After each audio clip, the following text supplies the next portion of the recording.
Hello everyone, discuss करेंगे आज हम another important topic monotonicity and concavity. ये डिफरेंशियल कैलकुलस का एक ज्योमेट्रिकल नोशन है जो किसी कर्व का, किसी फंक्शन का ज्योमेट्रिक बिहेवियर हमें बताता है। इस तरह की ज्योमेट्री हमें कई बार नेचर में भी दिखती है। जब हम ऐसे पहाड़ों को देखते हैं, कुछ इस तरीके से हमें हिल एरियाज दिखते हैं, इस तरीके से इंक्रीज हो रहा है, फिर ऐसे डाउन एंड सो ऑन, इस तरीके का बिहेवियर। फंक्शन में भी, कर्व में भी आज हम ऐसा ही बिहेवियर टेस्ट करेंगे कि फंक्शन कब इंक्रीज करेगा, उसका स्लोप कब बढ़ेगा और फिर वो कब डिक्रीज करेगा। इस तरीके का डिस्कशन हम करेंगे।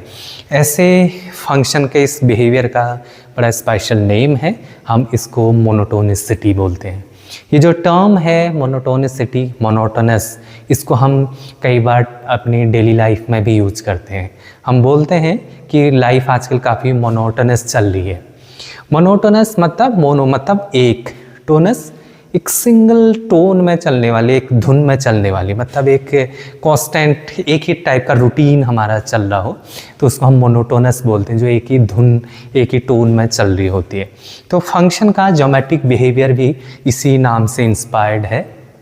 ऐसे फंक्शन जो एक ही टोन में इंक्रीज हो रहे होंगे उसको हम मोनोटोनिकली इंक्रीज बोलते हैं, और जो फिर डिक्रीज हो रहे होंगे उसको हम मोनोटोनिकली डिक्रीज बोलते हैं। तो इसी कंसेप्ट को डिस्कस करते हैं। सिंस ये एक ज्योमेट्रिक बिहेवियर है, एक ज्योमेट्रिक नोशन है, तो मैं इसको ज्योमेट्री से ही इसको एक्सप्लेन करने की कोशिश भी करता हूँ। किसी फंक्शन का ग्राफ में क्या क्या पॉसिबिलिटीज हो सकती हैं। दो सिनेरियो मैं यहाँ पर ले रहा हूँ। एक होगा किसी कर्व का, किसी फंक्शन का ग्राफ अगर इंक्रीज होगा तो वो फिर ऐसे बढ़ते ही जाएगा इस तरीके से, और अगर कोई डिक्रीज हुआ तो फिर वो ऐसे डिक्रीज होते हुए आएगा नीचे की तरफ। तो इस तरीके के फंक्शन को जो इंक्रीज होता है उसको हम मोनोटोनिकली इंक्रीज बोलते हैं, और उसको हम मोनोटोनिकली डिक्रीज बोलते हैं। ये तो ज्योमेट्रिकली दिख रहा है, मैथमेटिकली इसको कैसे सोचा जाए, कैसे डिस्कस करा जाए। ध्यान दीजिए, डोमेन में फंक्शन जहाँ डिफाइंड है उसमें कोई भी आप दो इनपुट लीजिए, इंटायर डोमेन के रैंडम दो इनपुट। तो इनपुट अगर बढ़ा तो उसके कॉरस्पॉन्डिंग आउटपुट भी बढ़ना चाहिए। ऐसे फंक्शन को हम मोनोटोनिकली इंक्रीजिंग फंक्शन बोलते हैं। फॉर एग्जांपल, यहाँ एक पॉइंट है x1, यहाँ एक आर्बिट्री पॉइंट है x2। x1 के कॉरस्पॉन्डिंग इनपुट क्या आया? ये आया f ऑफ x1, और x2 के कॉरस्पॉन्डिंग आउटपुट क्या आया? कहीं यहाँ पर आए गए, this is f of x2। छोटे इनपुट पे छोटा आउटपुट, ग्रेटर इनपुट पे ग्रेटर आउटपुट। इनपुट बढ़ने पर आउटपुट भी बढ़ना चाहिए। जब भी ऐसा होगा तो फंक्शन का ग्राफ इंक्रीजिंग ऑर्डर में ही होगा। क्लियर है? Okay, now comes to this picture. यहाँ पर एक पॉइंट है, दो पॉइंट है डोमेन में। इस पॉइंट पर आउटपुट ये है f ऑफ x1, और इस पॉइंट पर आउटपुट ये है f ऑफ x2। यहाँ पर पैटर्न नज़र आ रहा है, इनपुट बढ़ा रहे हैं तो आउटपुट घट रहा है। इस छोटे इनपुट पर आउटपुट बढ़ा, ग्रेटर इनपुट पर आउटपुट छोटा, तो यहाँ रिवर्स होता है। तो जब भी ऐसा होगा डिक्रीजिंग टाइप का बिहेवियर आपको दिखेगा। तो मैथमेटिकली मोनोटोनिक फंक्शन एक ही धुन में चलने वाली वैरायटी कितनी हो सकती है, यहाँ पर 5 कैटेगरी को हम डिस्कस करेंगे। First one monotonically increasing, second one monotonically decreasing, third one monotonically strictly increasing, fourth one strictly decreasing, and last one is constant function. Constant function, ये 5 कैटेगरी हैं जो मोनोटोनिक के कैटेगरी में आते हैं। फर्स्ट वन बाय वन हम इसको discuss करेंगे। पहली चीज़ तो इस पर बात करते हैं। यहाँ पर हो क्या रहा है इंक्रीजिंग के टर्म में? इनपुट बढ़ाए जाए तो आउटपुट भी बढ़ने चाहिए, तो यही डेफिनेशन है। f is monotonically increasing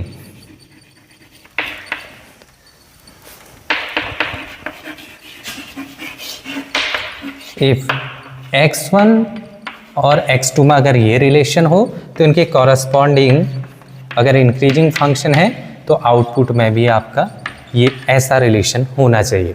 this is the monotonically increasing function for every x1 x2। ये किसी भी इंटरवल के हर पॉइंट के लिए ऐसा होना चाहिए, इसको हम इंक्रीजिंग बोलते हैं। On the other hand monotonically decreasing,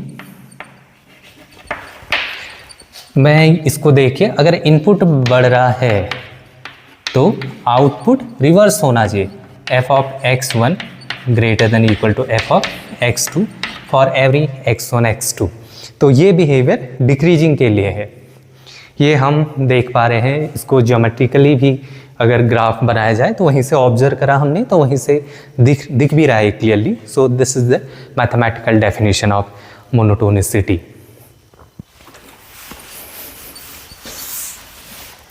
ये था इनका ज्योमेट्रिक बिहेवियर मोनोटोनिक फंक्शन का, कैसे हम देख पा रहे हैं। Since the notion of monotonicity is totally based on geometric notion, there is no relationship between, इसमें इसका मतलब अगर कोई नॉन डिफरेंशिएबल फंक्शन है उसकी भी मोनोटोनिसिटी को डिस्कस किया जा सकता है। डिफरेंशिएबिलिटी से कोई भी मतलब नहीं है मोनोटोनिसिटी का। But in case of differentiable function, in case of smooth function, there is an intimate relationship between monotonicity and differentiability. Differentiable function में एक खास बात होती है, तो उसका मोनोटोनिसिटी के साथ एक कनेक्शन दिखता है हमें, उस पर बात करते हैं। अभी तक मैं इसी ग्राफ को फिर से ले रहा हूँ, इंक्रीजिंग वाला ग्राफ है। ये देखिए, ये इंक्रीज कर रहा है ना, तो अगर आप फोकस कर पा रहे हैं, सपोज इतने डोमेन A टू B पर डिफाइंड है, इस पॉइंट पर इसका जो टेंजेंट है, बेसिकली पॉइंट पर कर्व का स्लोप टेंजेंट से डिफाइंड होता है। तो नोटिस करिए यहाँ पर जो भी रहा हुआ है, सपोज 45 डिग्री लेटेस्ट अज्यूम 1 है, तो और आप इसको इस पॉइंट पर अगर लेंगे और इस पॉइंट पे अगर आप नोटिस कर पा रहे हो, ऐसे लेते जा रहे हैं, तो स्लोप हमेशा एक्यूट एंगल बन रहा है, तो स्लोप आपका इंक्रीज हो रहा है। जब भी ऐसा पैटर्न दिखेगा तो हमेशा स्लोप इंक्रीज होता ही नजर आएगा। तो यहीं से, लेकिन इस स्लोप की बात मैं कब कर पा रहा हूँ, जब फंक्शन डेरिवेबल है, डिफरेंशिएबल है। तो in case of differentiable function, increasing function का कनेक्शन स्लोप के साथ दिखता है। जिस फंक्शन को आपने इंक्रीजिंग टेस्ट करना है, अगर उसका स्लोप डोमेन के हर एक पॉइंट पे इंक्रीज हो रहा है तो फंक्शन इंक्रीजिंग फंक्शन है। ऑन द अदर हैंड, ये मेरे पास एक डिक्रीजिंग फंक्शन है, तो इसका स्लोप देखिए, आप किसी भी पॉइंट पे टेंजेंट से स्लोप बता पाएंगे, ये डिक्रीज होते जा रहा है। तो स्लोप में increment means function is increasing, slope में अगर डिक्रीज हो रहा है स्लोप तो फंक्शन इज डिक्रीजिंग। तो डिफरेंशिएबल फंक्शन, हम यहाँ पर डेरिवेटिव, एप्लीकेशन ऑफ डेरिवेटिव के अंदर इसको पढ़ रहे हैं, तो हमारा स्पेशल फोकस डिफरेंशिएबल फंक्शन पर है, इसीलिए हम ये मोनोटोनिसिटी भी with the help of differentiability he discuss करना चाह रहे हैं। तो डिफरेंशिएबल फंक्शन के साथ एक अच्छा कनेक्शन इसका दिखता है। With the help of differentiability हम किसी भी फंक्शन का ये ज्योमेट्रिक बिहेवियर बहुत आसानी से with the help of derivative conclude कर सकते हैं, बता सकते हैं, टेस्ट कर सकते हैं। तो उसी को हम डिस्कस करते हैं।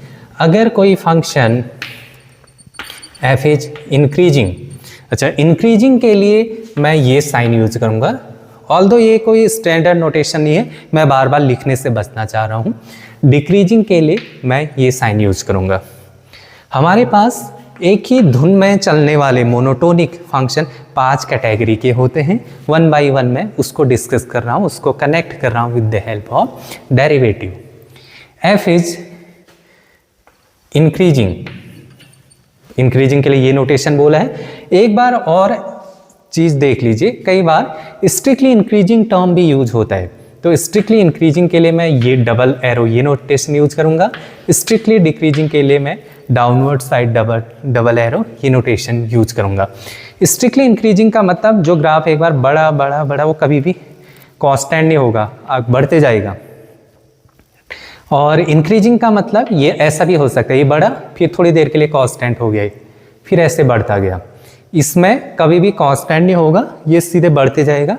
इसमें ऐसे पॉसिबिलिटीज हैं। ये हो गया, दोनों इंक्रीजिंग हैं, ये स्ट्रिक्टली इंक्रीजिंग, ये आपका इंक्रीजिंग। सेम केस ये आपका स्ट्रिक्टली डिक्रीजिंग और थोड़ी देर के लिए कांस्टेंट हुआ, ये भी आपका डिक्रीजिंग फंक्शन है, ये स्ट्रिक्टली डिक्रीजिंग, या आपका डिक्रीजिंग फंक्शन। तो ऐसे पैटर्न पर हम यहाँ पर फोकस करना चाह रहे हैं, तो इसलिए इसको इन कैटेगरी में डिवाइड करा है। First one, F is strictly increasing if and only, derivative के साथ इफ एंड ओनली रिजल्ट है फॉर अ डिफरेंशिएबल फंक्शन, लेकिन ये कब, केवल डिफरेंशिएबल फंक्शन के लिए ये रिजल्ट है। अगर ऐसा है तो वो कब होगा, जब उसका डेरिवेटिव आपका ग्रेटर देन जीरो, मतलब स्लोप आपका पॉजिटिव रहे। ठीक। Second, F is increasing, this imply if and only slope आपका पॉजिटिव रहे, और कई बार जीरो भी हो सकता है। मैंने बोला था ना, ये इंक्रीज कर रहा है फिर ये आपका जीरो हो गया, स्लोप जीरो का मतलब पैरेलल टू एक्स एक्सिस, तो ऐसी पॉसिबिलिटी भी हो सकती है, तो इसलिए मैंने उसको इक्वल टू जीरो इंक्लूड कर दिया। इस कहाँ पर चल रहा है, फॉर एवरी, सभी के लिए ये आपका इंटरवल, जिस इंटरवल में डिस्कशन हो रहा है वहाँ पर बात की जा रही है, सभी के लिए मैं कॉमन इंटरवल ले रहा हूँ। Third one is F is strictly decreasing if and only it's derivative is less than zero. Negative होगा तब वो, स्लोप नेगेटिव होगा तब वो नीचे की तरफ आएगा, अभी हमने ग्राफिकली देखा भी था। F is decreasing if and only f dash x is greater than equal to zero. And fifth one is, अगर कहीं पर किसी का डेरिवेटिव ये हो जाता है zero throughout entire domain, इन सब के लिए ये पूरा का पूरा एक कॉमन इंटरवल पर डिस्कस कर रहा हूँ मैं। अगर पूरे इंटरवल पर कोई फंक्शन का डेरिवेटिव जीरो हो जाए, मतलब उसके हर एक पॉइंट पर स्लोप जीरो होना है, इसका मतलब उसका जब भी स्लोप जीरो होगा तो पैरेलल टू एक्स एक्सिस बनेगा ना कर्व, तभी तो स्लोप जीरो होगा वो जो फंक्शन है। तो इसीलिए पैरेलल टू एक्स एक्सिस बनना है, तो पैरेलल टू एक्स एक्सिस जो भी कोई कर्व बनता है वो एक लाइन ही तो होती है। क्लियर है? तो वो लाइन होती है, वो कौन सी लाइन हो सकती है, वो एक कांस्टेंट फंक्शन हो सकता है, constant function.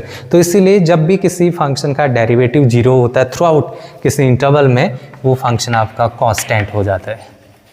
F is constant if and only, ये भी मोनोटोनिक की कैटेगरी में आता है, कंसिडरेशन में आता है। क्यों?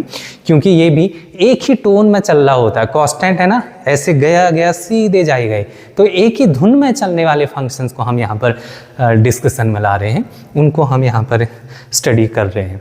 तो ये 5 कैटेगरी हैं फंक्शंस की जो मोनोटोनिक के अंदर आती हैं: increasing, strictly increasing, decreasing, strictly decreasing and constant function. तो टेस्टिंग बहुत आसान है इसकी, टेस्टिंग पे कोई खास इसमें है नहीं। तो इस पर कॉम्पिटिटिव एग्जाम में कई बार आसान से क्वेश्चन यहाँ पर पूछ दिए जाते हैं। मोनोटोनिसिटी ऑफ इंटरवल पूछ दिया जाता है कि कहाँ कहाँ किस किस इंटरवल में वो इंक्रीज करेगा या फिर डिक्रीज करेगा, ये आपसे पूछा जाता है। पहले मैं एक सिंपल से एग्जाम्पल से इसको थोड़ा सा और एक्सप्लेन करने की कोशिश करता हूँ। F of x equal to x square, इसका बिहेवियर देखता हूँ, ये इसकी मोनोटोनिसिटी मैं डिस्कस करता हूँ। कहाँ? अपने डोमेन में। फंक्शन का डोमेन क्या है? इंटायर रियल नंबर है, तो वहाँ पर डिस्कस करते हैं। टेस्टिंग का रूल क्या है? इसको डिफ्रेंशिएट करिए, 2x आ गया डेरिवेटिव। अब इसका साइन पॉजिटिव है या नेगेटिव वो देखना है। इसका साइन जहाँ जहाँ पॉजिटिव होगा उस इंटरवल में फंक्शन इंक्रीजिंग होगा, डेरिवेटिव जहाँ जहाँ नेगेटिव होगा उस इंटरवल में फंक्शन डिक्रीजिंग होगा। तो इसका साइन बताने के लिए इसके क्रिटिकल पॉइंट हम कैलकुलेट करते हैं। क्रिटिकल पॉइंट क्या होता है? डेरिवेटिव को जीरो करने के बाद जो भी पॉइंट आते हैं, x equal to zero is the critical point. तो रियल नंबर लाइन में प्लॉट कर लीजिए x इक्वल टू जीरो। अब x को जीरो से बड़ा जब भी आप डालेंगे, इससे आगे जो भी पॉजिटिव डालेंगे, ये एक्सप्रेशन हमेशा पॉजिटिव होना है, क्योंकि x पर डिपेंड करेगा।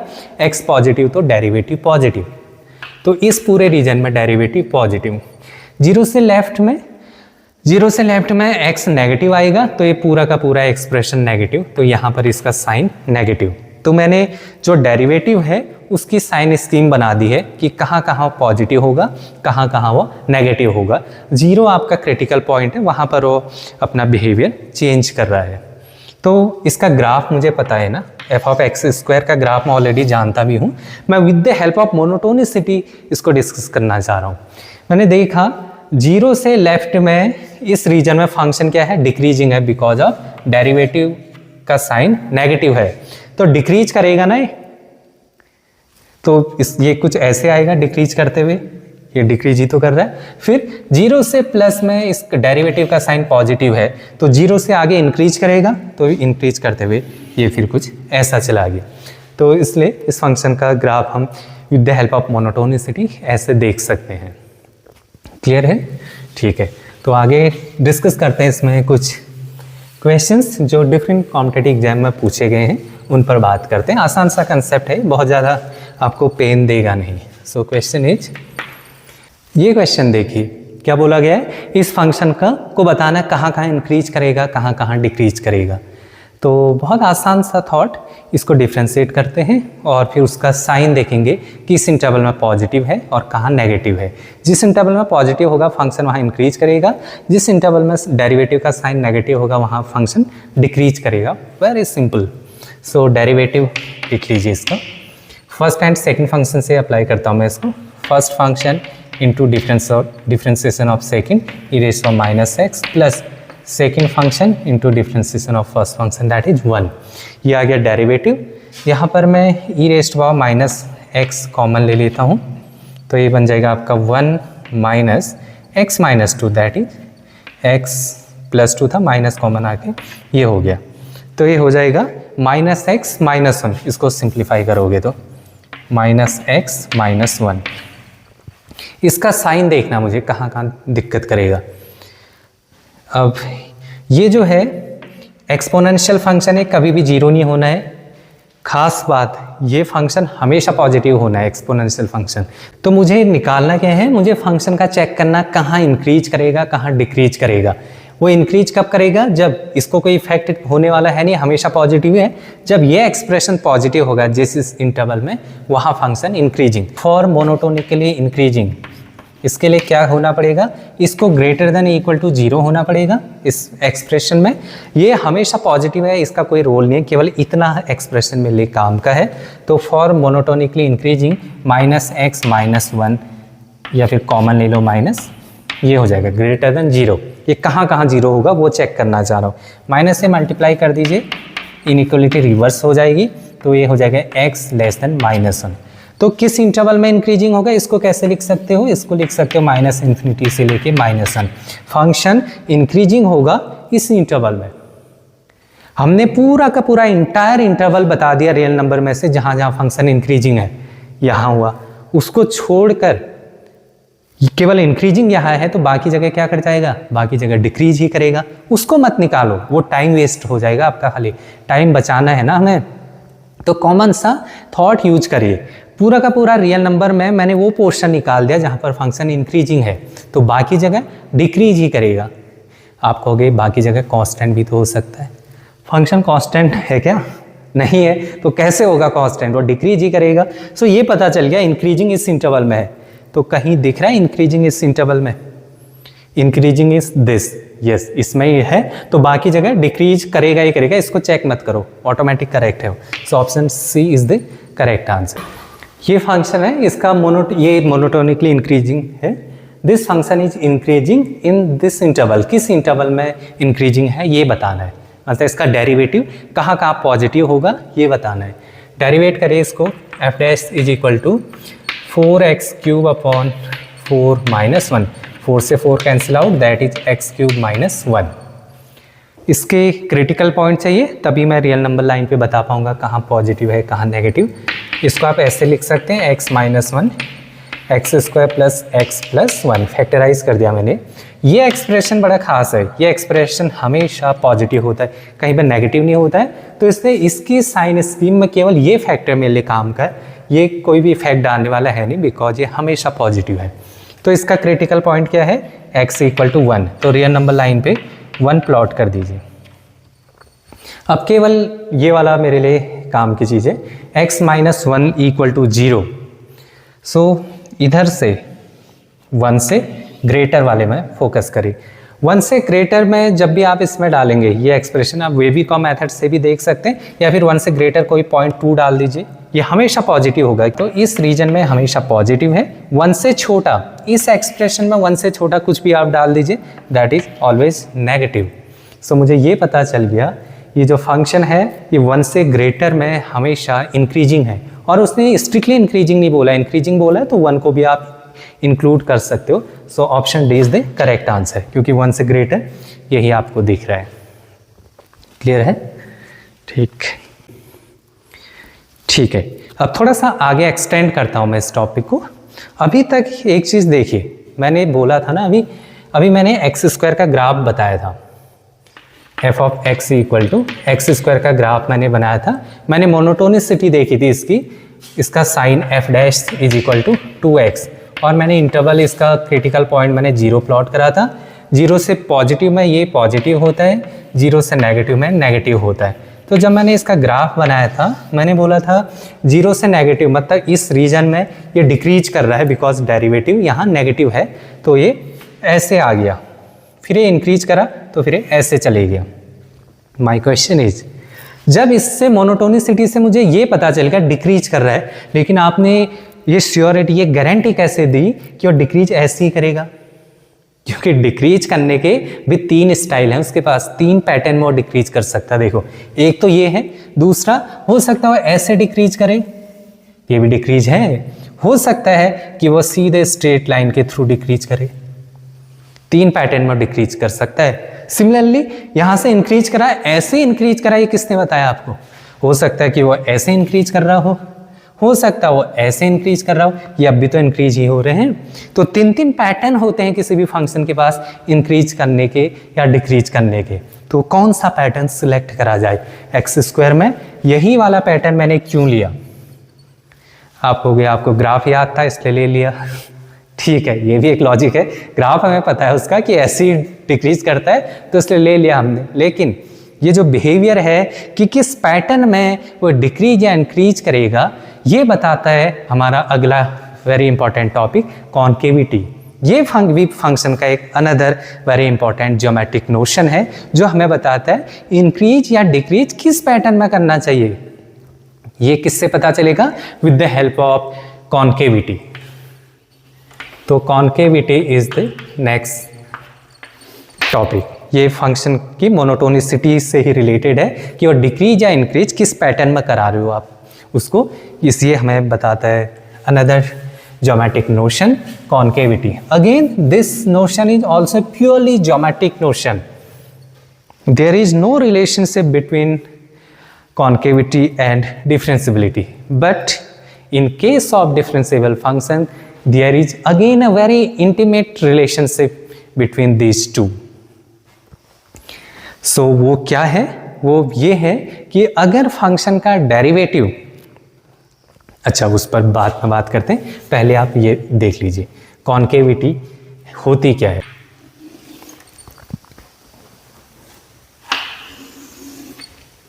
ये दो ग्राफ मैंने आपके सामने बनाए हैं, ये एक इंक्रीजिंग ग्राफ है, ठीक है। इसकी खास बात क्या है? इस पर कहीं पर भी इस ग्राफ में आप टेंजेंट प्लॉट करिए, किसी भी पॉइंट पर आप टेंजेंट प्लॉट करिए, ये क्या करेगा? ये कर्व उन टेंजेंट्स के ऊपर ही लाई करेगा। ऑन द अदर हैंड यहां पर आप कहीं पर भी टेंजेंट प्लॉट करिए, ये क्या करता है? ये जो कर्व है टेंजेंट से बिलो लाई करेगा, इंटायर कर्व। तो जब भी ऐसा होगा जहां पर कर्व टेंजेंट के ऊपर लाई कर रहा है, इसको बोलते हैं हम कॉनकेव अपवर्ड। और जब भी ऐसा होगा जहां पर कर्व टेंजेंट के नीचे लाई करेगा, इसको बोलते हैं हम concave downward. Another very popular name, concave upward को हम कॉन्वेक्स फंक्शन भी बोलते हैं, और कॉनकेव डाउनवर्ड को हम कॉनकेव फंक्शन भी बोलते हैं। तो ये देखना पड़ेगा कि क्या पूछा जा रहा है, कैसे ऑप्शंस आपको दिखाए जा रहे हैं। Concave up, concave downward, upward downward में बात की जा रही है, या फिर कॉन्वेक्स कॉनकेव के टर्म में बात की जा रही है। तो नॉमेनक्लेचर ये है इसका। हम देखते हैं, हम यहाँ पर इसको अंडर द डिफरेंशियबिलिटी पढ़ रहे हैं, एप्लीकेशन ऑफ डिफरेंशियबिलिटी, तो मेरा इंटरेस्ट यहाँ पर डिफरेंशिएबल फंक्शन पर ज़्यादा है, तो इसीलिए इसको मैं जो डिफरेंशिएबल फंक्शन है उसके साथ कनेक्ट करता हूँ कि उनका बिहेवियर कैसे चेक किया जाए, उनकी कॉन्केविटी कैसे टेस्ट करें, वो रिजल्ट है।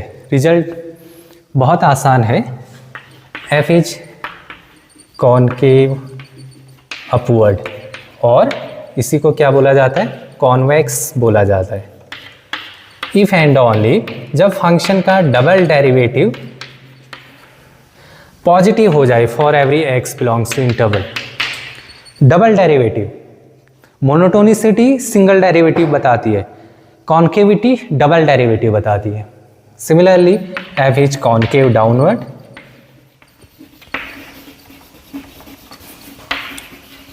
if and only if double derivative is negative for this entire interval, और इसी को हम कॉन्केव फंक्शन भी बोलते हैं। So with the help of differentiability, ये तो एक लाइन का काम है किसी फंक्शन की कॉन्केविटी को टेस्ट करना। क्लियर है? अब देखो फिर इसका यूज करते हैं हम कुछ कंसेप्ट को समझने में। अभी मैंने बोला था f of x equal to x square, इसका ग्राफ मुझे पता है ना। अब को किस पैटर्न में डिक्रीज करेगा वो भी हम एग्जैक्ट बता देंगे, और उसका एग्जैक्ट ग्राफ हम अब बनाने में सक्षम हैं। हमने देखा था इसका जो सिंगल डेरिवेटिव है f x is equal to, ये आता आपका 2x, और एक कहाँ ये 0 था, 0 से पॉजिटिव में ये इंक्रीज करता है और यहाँ ये डिक्रीज करता है। ये एफ डैश का साइन स्कीम है ये वाली। इसका डबल डेरिवेटिव देखो 2, that is positive. Double derivative हमेशा पॉजिटिव है, पूरे के पूरे इंटरवल में पॉजिटिव है। इसका मतलब डबल डेरिवेटिव पॉजिटिव होने का मतलब ये फंक्शन कैसा हो गया, ये कॉन्केव अपवर्ड फंक्शन हो गया, या फिर ये कॉन्वेक्स फंक्शन हो गया। कॉन्वेक्स फंक्शन कैसे होते हैं, इस तरीके से बढ़ते हैं वो। उनका जो टेंजेंट होती है वो हमेशा कर्व से नीचे होती है, या फिर ये देख लीजिए, ये भी कॉन्केव अपवर्ड है क्योंकि टेंजेंट देखो, टेंजेंट हमेशा कर्व से नीचे है। तो ऐसे फंक्शन इस वाले रीजन में 0 से लेस में बोला गया फंक्शन डिक्रीजिंग है, तो चलो डिक्रीज करेगा वो, इतना तो पता चल गया। अब किस पैटर्न में, क्योंकि डिक्रीज करने के एक पैटर्न ये है, एक पैटर्न ये है, दूसरा पैटर्न ये है। अब ये कॉन्केविटी बता रहा मुझे कि ये concavity basically double derivative strictly positive है, तो पॉजिटिव है मतलब इस पैटर्न में जाएगा। फिर एक तो आपका डिक्रीज कर रहा है, और डिक्रीज कर रहा है तो कॉन्केव है, कॉन्केव का मतलब जो टेंजेंट है वो हमेशा कर्व के नीचे आनी चाहिए। इस पैटर्न में देखो टेंजेंट कर्व के ऊपर चलेगी, रिजेक्ट करो। ये जो बिहेवियर है ये आपका इससे नहीं निकलता है। ये बिहेवियर कैसे पता चलेगा, जब आपका डबल डेरिवेटिव आपका 0 हो जाए तब फंक्शन का ऐसा बिहेवियर होता है, तब उसके स्लोप में कोई चेंजेस नहीं आते हैं। क्लियर है? ठीक है। और ये वाला बिहेवियर अब एक ही बचा मेरे पास, और यहाँ पर टेंजेंट कर्व के नीचे है, तो इसका मतलब और डबल डेरिवेटिव पॉजिटिव था, कॉन्केव चाहिए था, और एक कॉन्केव यही बिहेवियर है, तो फंक्शन मेरा पक्का ऐसा बनना चाहिए यहाँ तक। अब 0 से बड़े में डेरिवेटिव पॉजिटिव मतलब फंक्शन अब इंक्रीज करेगा। फिर से 3 पॉसिबिलिटी, ऐसे इंक्रीज करे, ऐसे इंक्रीज करे, या फिर ऐसे इंक्रीज करे। ये कौन बताएगा? कॉन्केविटी बताएगी। डबल डेरिवेटिव पॉजिटिव है मतलब इंक्रीज कैसे में करेगा, जहां पर उसका टेंजेंट ग्राफ से नीचे हो। ये देखो टेंजेंट ग्राफ से नीचे यहीं पर दिख रहा है ना ये वाला, तो ये पैटर्न सिलेक्ट होगा। तो जब ये पैटर्न सिलेक्ट होगा तो ये ऐसे इंक्रीज करेगा, तो बन गया एग्जैक्ट ग्राफ क्वाड्रेटिक का। ये तो मैंने समझाने के लिए सिंपल सा ग्राफ लिया था। कॉन्केविटी हमें यही हेल्प करती है एग्जैक्ट ग्राफ बनाने में, उसका जो नेचर है, किस तरीके के, किस पैटर्न में इंक्रीज करता है, ये सिखाता है। तो ये इसकी ब्यूटीफुल ग्राफिकल एप्लीकेशन है कॉन्केविटी का, जिसको मैंने थोड़ा सा एम्फेसाइज किया था इसको समझाने में, कि इसका बिहेवियर हम पढ़ क्यों रहे हैं, बेसिकली कॉन्केविटी का यूज बेसिकली क्या है, तो उस पर थोड़ा सा मैंने फोकस करा था। क्वेश्चन तो बहुत आसान है, बहुत स्ट्रेट फॉरवर्ड क्वेश्चन आपको एग्जाम में मिल जाएंगे। एक सैंपल देख लीजिए। ये क्वेश्चन है, फंक्शन दिया है, कॉन्केविटी पूछे, कॉन्केव डाउनवर्ड किस इंटरवल में, कॉनकेव डाउनवर्ड का मतलब जहाँ पर डबल डेरिवेटिव आपका लेस देन 0 आ जाए। तो डबल डेरिवेटिव निकाल लीजिए इसका। First derivative 6x² + 6x, double derivative 12x + 6। अब ये कहाँ कहाँ पर पॉजिटिव होगा, सबसे पहले इसके निकालते हैं हम। अच्छा, जहाँ पर डबल डेरिवेटिव 0 होता है उसको बोला जाता है पॉइंट ऑफ इन्फ्लेक्शन, ठीक है। जहाँ पर सिंगल डेरिवेटिव 0 होता है उसको बोला जाता है क्रिटिकल पॉइंट। तो डबल डेरिवेटिव 0 करने का मतलब पॉइंट ऑफ इन्फ्लेक्शन बताना। तो पॉइंट ऑफ इन्फ्लेक्शन, अच्छा, पॉइंट ऑफ इन्फ्लेक्शन एक ये ऐसा टर्म है जहाँ पर डबल डेरिवेटिव 0 होता है। ज्योमेट्रिकली जहाँ पर फंक्शन अपनी कॉन्केविटी को चेंज करता है उसको पॉइंट ऑफ इन्फ्लेक्शन बोलते हैं। जिस पॉइंट पर सपोज फंक्शन कॉन्केव अपवर्ड था, उस पॉइंट पर आने के बाद फंक्शन ने अपना बिहेवियर चेंज कर दिया, कॉन्केव डाउनवर्ड हो गया, तो वो जो पॉइंट है उसी को हम पॉइंट ऑफ इन्फ्लेक्शन बोलते हैं। और ज्योमेट्रिकली उस पॉइंट पर डेरिवेटिव, डबल डेरिवेटिव या तो 0 होता है या फिर नॉट डिफाइंड होता है। So this is the point of inflection. तो 0 करिए तो x = कितना आ जाएगा, -1/2। This is the point of inflection आ गया। अब इसका साइन देखना था मुझे इस फंक्शन का, तो -1/2 ये मेरे पास आ गया। ये फंक्शन कहाँ कहाँ पॉजिटिव होगा, कहाँ कहाँ नेगेटिव होगा। इस फंक्शन का साइन स्कीम बताने के लिए मैं इसको ऐसे लिख सकता हूँ, 12 कॉमन लिया, x + 1/2। ये इस फंक्शन को मैंने ऐसे रीराइट कर दिया है। मुझे चाहिए क्या, इंटरवल ऑफ कॉन्केव डाउनवर्ड, मतलब जहाँ पर डबल डेरिवेटिव आपका लेस देन 0 हो जाए वो चाहिए। तो ये डबल डेरिवेटिव इसका लेस देन 0 कब होगा, ये हमेशा पॉजिटिव है, इसका कोई रोल नहीं। जहाँ पर ये नेगेटिव होगा, ये नेगेटिव कब होगा, जब आपका -1/2 हो गया। इसी से आंसर आ गए, मतलब x -1/2 से छोटा या बराबर होना चाहिए, तब आपका वो डबल डेरिवेटिव नेगेटिव होगा। सॉरी, यहाँ पर इक्वालिटी स्ट्रिक्टली साइन यूज कर रही। सो ऑप्शन -1/2 से छोटा, -1/2 से छोटा, option A is the correct answer. ये आपका सिंपल सा कंसेप्ट था कॉन्केविटी से रिलेटेड।